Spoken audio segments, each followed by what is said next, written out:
एकता का परिचय दें, ताकि हम लोगों को लगे कि हम लोग समाज को संगठित करने का कुछ अच्छा सराहनीय कार्य कर रहे हैं। इसलिए मेरा विनम्र अनुरोध है, जो साथी बाहर पांडाल से बाहर हैं, वो खाली कुर्सियां हैं, इन पे आकर अपना स्थान ग्रहण करेंगे। तो साथियों, अपनी बात रखने से पहले मैं सर्वप्रथम बौद्धों की धरती भारत और इस देश में मानवता का प्रचार करने वाले और मानवतावादी धर्म करता हूँ। 1950 से पहले इस देश के अनुसूचित जाति, जनजाति और पिछड़ा वर्ग जो शूद्र वर्ण में आते हैं, इन लोगों की परछाई से भी नफरत थी।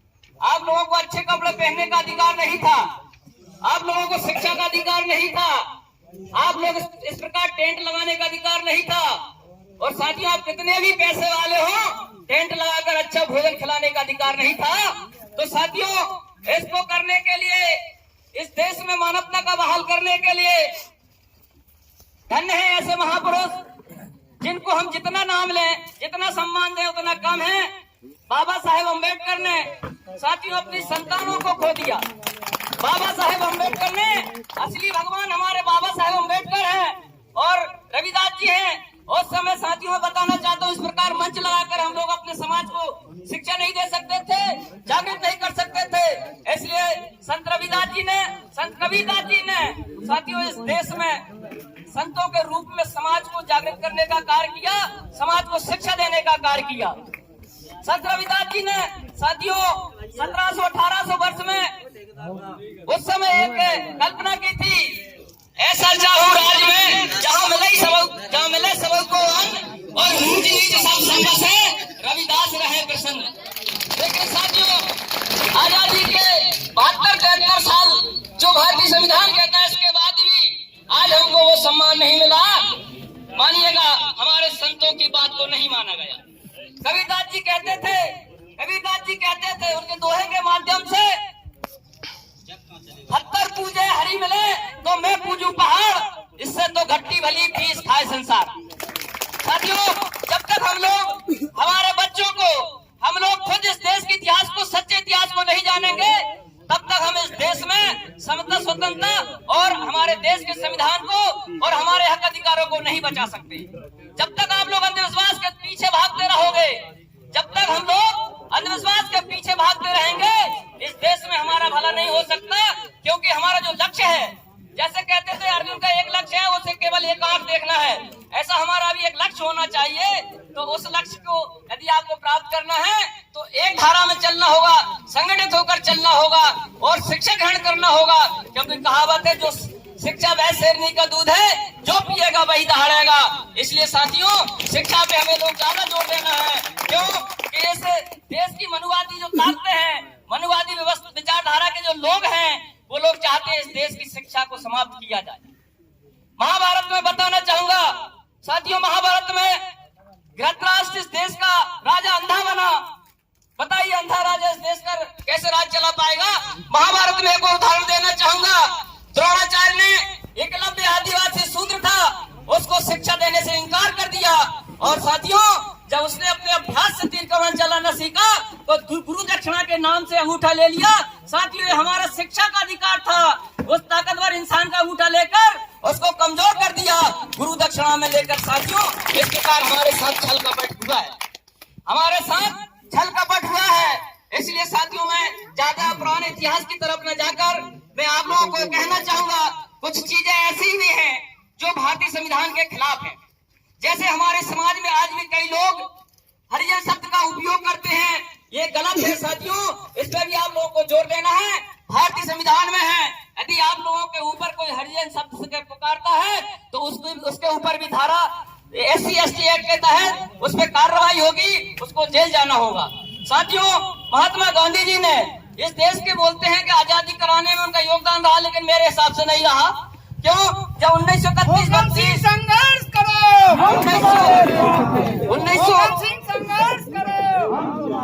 1931-32 में जब गोलमेज परिषद सम्मेलन हुआ, उसमें बाबा साहब अम्बेडकर को अपनी बात रखने का मौका मिला, तो महात्मा गांधी, पंडित जवाहरलाल नेहरू, लोकमान्य तिलक जी ने उनका विरोध किया। हमारे अधिकार मिलने का जब बात आई, शिक्षा का अधिकार मिलने की बात आई, राजनीति करने की बात आई, और साथियों हमें इस देश में हुक्मरान समाज बनने की बात आई तो गांधी, नेहरू और लोकमान्य तिलक ने विरोध किया। गांधी जी ने कहा क्या चमार वहां जाकर जूता बनाने का काम करेगा, कुमार क्या वहां मटका बनाने का काम करेगा, प्रजापति के लकड़ी का कुछ हथियार बनाने का काम करेगा, औजार बनाने का काम करेगा। इस प्रकार गांधी जी ने साथियों वहां पर विरोध किया, महात्मा गांधी जी ने विरोध किया, और उसी महात्मा गांधी जी ने हमारे देश के लोगों को हरिजन शब्द से पुकारा। बड़े शर्म की बात है, हरिजन शब्द का मतलब भी मैं आपको बताना चाहता हूँ, हम कहना चाहता हूँ, हम लोगों को अंधविश्वास की तरफ से दूर रहना चाहिए। हम लोगों ने मंदिर निर्माण बहुत किए हैं, लेकिन मंदिर निर्माण से आज भी एक भी व्यक्ति का भला नहीं हुआ, एक भी व्यक्ति का भला नहीं हुआ और ना ही होने वाला है। इसलिए मैं कहना चाहता हूँ, भगवान बुद्ध ने इस देश में समता, स्वतंत्रता, बंधुत्व, न्याय, भाईचारे के आधार पर इस देश में भगवान बुद्ध ने बुद्ध धर्म स्थापित किया, जो वेद पुराणों से कहीं बढ़कर है। तो उनके विचारों पर हमको चलना है। और ये मैं आपको बताना चाहता हूँ, बहुत सारे यहाँ पे बुद्धिजीवी, पढ़े लिखे शिक्षित लोग हैं। मोहनजोदड़ो हड़प्पा की जब खुदाई हुई तो इस देश में बुद्ध के ही अवशेष मिले हैं। तो साथियों, इस देश का पुरातत्व विभाग भी कहता है भारत बुद्धमय था, लेकिन 4500 वर्ष पहले आर्यों के आगमन के बाद में इस देश को आर्यों ने गुलाम बनाया। और मैं कहना चाहता हूँ 3000 वर्ष, लगभग 3000 वर्ष आर्यों के हमारे समाज के लोग गुलाम रहे, और गुलामी में मनुस्मृति लागू थी। मनुस्मृति भारतीय संविधान था, मनुस्मृति, उसमें शूद्रवर्ण जो इस देश का मूल्यवासी, उसको शूद्रवर्ण के नाम से जाना गया, और शूद्रवर्ण को गले में हाड़ी और कमर में झाड़ू लटकाने का अधिकार दिया। कितनी बेशर्मी की बात है साथियों, कितनी बेशर्मी की बात है। और 3000 साल उन्होंने हम पे अत्याचार किया, हमने 3000 वर्ष से अत्याचार सहा। लेकिन साथियों मैं कहना चाहता हूँ, वर्तमान में बाबा साहब अम्बेडकर ने अनुसूचित जाति को 15% आरक्षण और अनुसूचित जनजाति को 7.5% आरक्षण, और पिछड़ा वर्ग को तो आरक्षण ही नहीं था। बाबा साहब अम्बेडकर ने संघर्ष किया, भारतीय संविधान में धारा 340 के तहत ऑप्शन दिया, लेकिन पिछड़ा वर्ग अपने आप को शूद्र मानने को तैयार नहीं था। तो इसी कारण से पिछड़ा वर्ग पीछे चला गया। काका कालेलकर आयोग बना, मंडल आयोग बना, पिछड़ा वर्ग के लिए बहुत सारे आयोग बने। लेकिन साथियों, मानवर साहब कांसीराम जी ने इसके लिए भी आंदोलन किया, 1996 इसके लिए भी आंदोलन किया। राजस्थान के जाट समाज के लोगों ने उसमें बढ़ चढ़कर भाग लिया। उसी की बदौलत आज पिछड़ा वर्ग के कारण जो अभी जो चुनाव होने वाले थे, जो निरस्त हुए हैं, वो पिछड़ा वर्ग के झमेले में ही हुए हैं, पिछड़ा वर्ग के आरक्षण के झमेले में हुए हैं। लेकिन आप लोगों को आरक्षण के बाद आप लोगों को बाबा साहब अम्बेडकर ने फ्री में बगैर संघर्ष के, बाबा साहब ने बहुत संघर्ष किया, लेकिन आप लोगों को आरक्षण दिया, हर चीज में भागीदारी दी, समता, स्वतंत्रता, बंधुत्व, न्याय, भाईचारे के आधार पर भारतीय संविधान दिया। लेकिन साथियों, हम संविधान को नहीं पढ़ पाए। हम लोगों ने रामायण, वेद पुराण पढ़ने की तरफ अपना विचार बनाया, उसी के कारण हम लोगों का बुद्धि का विकास नहीं हुआ। इस देश में हम लोग हुक्मरान समाज बनने के लिए सोच पैदा नहीं की, और हम लोग पीछे चलने वाली कतार में चलते रहे। हम लोग पीछे चलने वाली कतार में चलते रहे, क्योंकि मैं कहना चाहता हूँ, अभी एक बात चल रही थी, यदि हमारे समाज की एक बेटी अहिरवार से शादी कर ले तो अरे यार वो गजब हो गया, बहुत बड़ा अपराध हो गया है। यदि हमारे समाज की एक बेटी और एक बेटा दूसरे किसी अन्य कास्ट के उसमें शादी कर लें तो साथियों बड़ा अपराध मानते हैं। लेकिन एक चीज का गौर करो, इस चीज का गौर करो, इस देश की प्रधानमंत्री इंदिरा गांधी जी ने एक मुस्लिम से शादी करी, लेकिन साथियों उनके लिए कोई अपराध नहीं माना। इस चीज को गौर करो, ये इसको अपराध नहीं मान सकते। दो दिलों का मिलन था, मिलन हो जाता है, लेकिन ये अपराध नहीं माना जाता है। साथियों, हमारी माँ बहन बेटियों के साथ बलात्कार हो रहा है, आज अत्याचार हो रहा है, समाज को मारा पीटा जा रहा है, इसको अपराध नहीं बोलेंगे।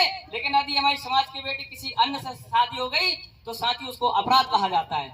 मैं कहना चाहता हूँ, मानवर साहब कांसीराम जी ने अभी बात चल रही थी कि भाई मैं अहिरवार हूँ, मैं जाटा हूँ, लेकिन मानवर साहब कांसीराम जी ने इस देश में सामाजिक परिवर्तन, आर्थिक मुक्ति के लिए एक आंदोलन चलाया, इस देश की सोई हुई कौम को जगाया। ऐसे महापुरुषों को मैं बारंबार नमन करता हूँ। और उसने इस देश के 85% समाज को एक भाईचारे में बांधने का कार्य किया। इसे जिस प्रकार हम फूलों की एक माला बना लेते हैं, इसी प्रकार सभी वर्गों को एकत्रित करने करने का कार्य किया और अपनी ताकत पर साइकिल से चलकर हेलीकॉप्टर तक सफर करने वाले मानवर साहब कांशीराम जी को बारंबार नमन और ये एहसास करा दिया इस देश में हम लोग भी हुक्मरान समाज थे, हम लोग भी इस देश के मूल्यवासी हैं, संघर्षशील लोग हैं और अपने संघर्ष के बदौलत उत्तर प्रदेश देश के सबसे बड़े राज्य में उत्तर प्रदेश में जिस समाज की परछाई से नफरत की जाती थी ऐसी समाज की बहन कुमारी मायावती को इस देश का मुख्यमंत्री बनाकर ये एहसास करा दिया कि हम लोग ताकतवर हैं, हमारी वोटों की संख्या है, अपने वोट के अधिकार को पहचानो, अपने वोट की कीमत को पहचानो। वोट एक ऐसी चीज है जो हमारी माँ बहन बेटी की रक्षा नहीं कर सकता, जो हमारे वोट की रक्षा नहीं कर सकता उसके बराबर है। तो साथियों, हमारे समाज के कुछ लोग एक दारू पौआ एक कंबल में हमारे वोट को बेच देते हैं। आप लोग उस वोट की कीमत को पहचानिए, उसकी बदौलत इस देश में राजन शासन स्थापित हो सकता है। साथियों, बाबा साहब अम्बेडकर ने भारतीय संविधान में एक चीज और आप लोगों को एक और बहुत बेहतरीन चीज दी है।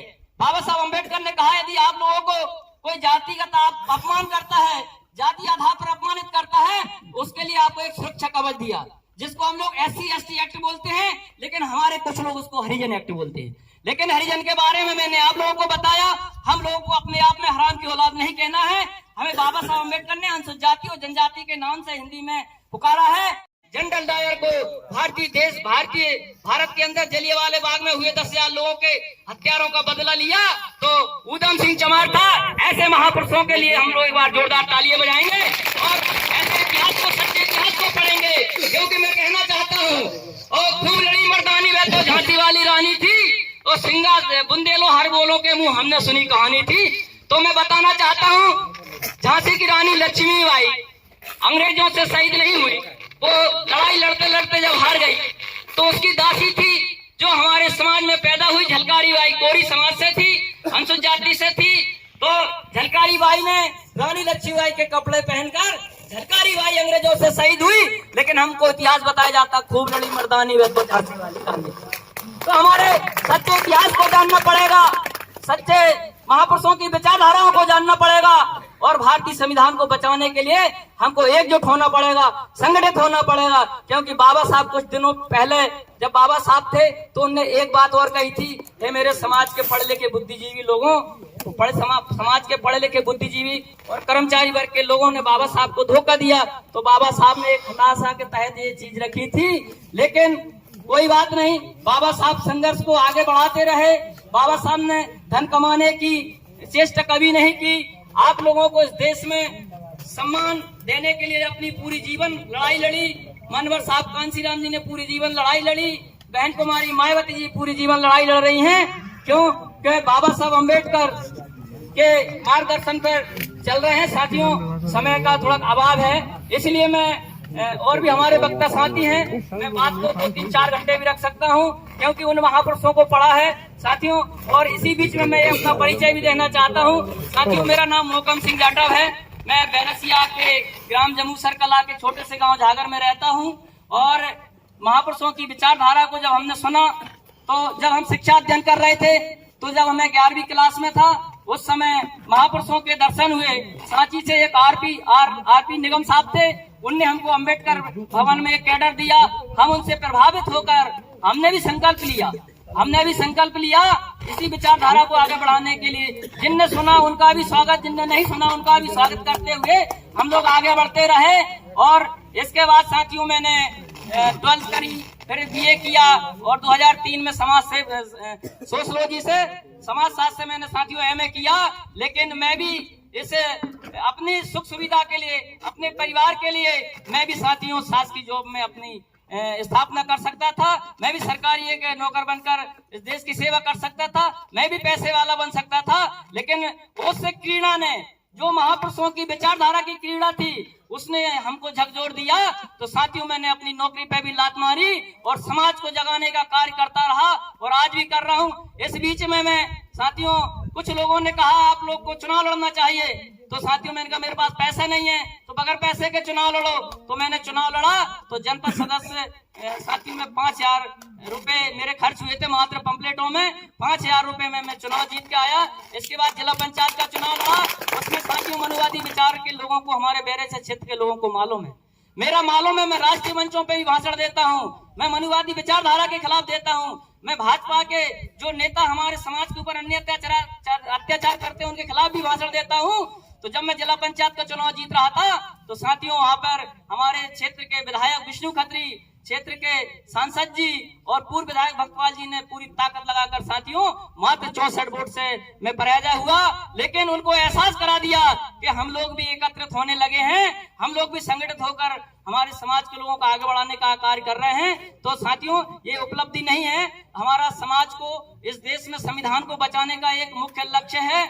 और बहुत सारे लोगों को मैं एक निवेदन करना चाहूंगा, यहाँ पे पढ़े लिखे बुद्धिजीवी लोग बैठे हैं, क्यों कि माननीय साहब कांशीराम जी ने बाम साहब के माध्यम से इस देश में हुक्मरान बने हैं। तो आप लोग भी हर रविवार को एक छोटी सी 2 से 4, 4 से 8, 8 से 16, 16 से 32 ऐसे करके संगठित हो और हम लोगों को जाति तोड़ो समाज जोड़ो आंदोलन के तहत कार्य करना है, ना कि एक जाटव समाज, अहिरवार समाज, रामदासिया समाज, दोहरे समाज के संगठन में उलझना है। हाँ, एक हमारा परिवार है, इसको संगठित करके उसको संगठित करके हमको एक मंच पर लाना है। तो ऐसे कार्य करेंगे और तो हम लोग इस देश में हमारे भारतीय संविधान को बचा पाएंगे, अपने वोट के हक अधिकार को बचा पाएंगे। साथियों बात तो बहुत लंबी थी और बहुत लंबी है, लेकिन फिर समय मिलेगा, फिर हम आप लोगों के बीच में आएंगे, फिर अपनी बात रखेंगे और कैडर के माध्यम से हम लोगों को जन जन तक हमारे महापुरुषों की विचारधारा को पहुंचाना है। और इस विचारधारा की कड़ी में हमारे बीच में युवा, हमारे बीच में एक युवा भोपाल संभाग के अध्यक्ष आदरणीय डॉक्टर संतोष जाटव जी जब से आए हैं तो युवाओं में कहीं ना कहीं हमें जोश और जुनून देखने को मिला है। और जो लोग मीटिंग और कैडर कैम्प